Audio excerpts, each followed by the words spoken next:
ഇന്ന് ഞാൻ കേരളത്തിലുള്ള എല്ലാ പാസ്റ്റേഴ്സിനോടുമുള്ള ചോദ്യമാണ്. നിങ്ങൾ പാസ്റ്റേഴ്സാണെന്ന് പറയുന്നു.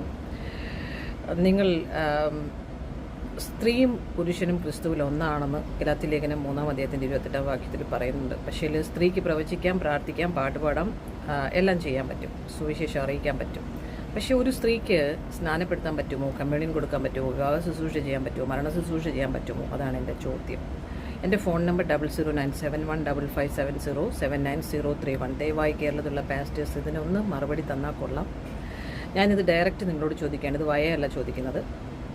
അതുപോലെ തന്നെ അതിന് ഞാൻ 2 വചനങ്ങൾ നിങ്ങളോട് തരുന്നത്.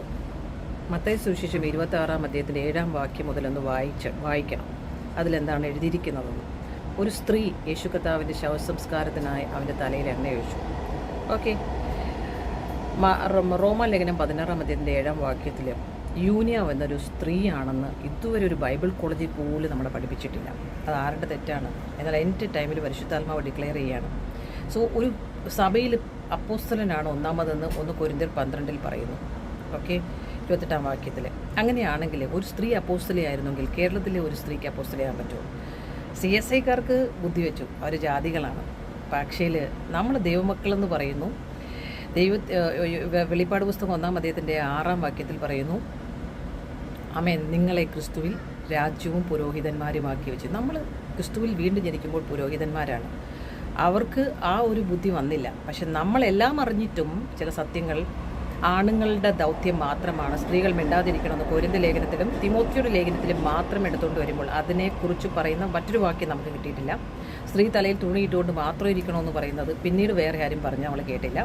അതേ അധ്യായത്തിൽ തന്നെ 15-ഉം 16-ഉം വാക്യങ്ങൾ പാസ്റ്റേഴ്സ് വായിക്കുന്നില്ല. ഈ മുടിയെന്ന് പറയുന്നത് മൂടുപടത്തിന് പകരം നൽകിയിരിക്കുന്നത്. സ്വർണം ഇട്ട് കഴിഞ്ഞാൽ കമ്മ്യൂണിയൻ കൊടുക്കാൻ പറ്റത്തില്ല. അതെവിടെയാണ് പുതിയ നിയമത്തിൽ എഴുതിയിരിക്കുന്നത്? നിങ്ങൾ ദ്രവ്യാഗ്രഹം ഉണ്ടാകരുത്. സ്വർണവും വെള്ളിയുമൊക്കെ ബിംബങ്ങളായി ആരാധിച്ചത് മലമായി തീരുമെന്നൊക്കെ വചനത്തിലുണ്ട്. സ്തോത്രം.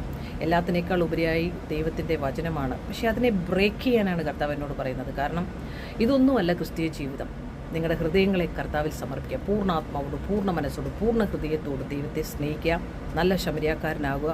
ആമയും ഇങ്ങനെ ശബ്ദമുണ്ടാക്കി ചലമ്പമായിട്ട് മാറാതെ യഥാർത്ഥ ക്രിസ്തുവിൻ്റെ ദൗത്യങ്ങൾ ഏറ്റെടുക്കുക. അവനവൻ്റെ ക്രൂശ് ചുമന്ന് അവനവൻ പിതാവുമായിട്ടുള്ള ദൈവത്തിൻ്റെ കണക്ഷനിൽ മുന്നോട്ട് പോവുക. പിതാവുമായിട്ട് നമ്മളെ കണക്ട് ചെയ്യാനാണ് യേശു കർത്താവ് ഈ ഭൂമിയിലേക്ക് വന്നതെങ്കിൽ നമ്മളിങ്ങനെ മാനിപ്പുലേറ്റ് ചെയ്ത് ആ കഥ ഈ കഥയും പറഞ്ഞു പോകുന്നില്ല. അത് ആരെയും ഫിലിപ്പോസ് നദലിനെ കണക്ട് ചെയ്തതുപോലെ ആരും കണക്ട് ചെയ്യുന്നില്ല. അപ്പോൾ എൻ്റെ ഈ ഒരു ചോദ്യത്തിന് ദയവായി കേരളത്തിലുള്ള ഏതെങ്കിലും ഒരു പാസ്റ്റർ മറുപടി തന്നാൽ നന്നായിരിക്കും. Never give up. God bless you.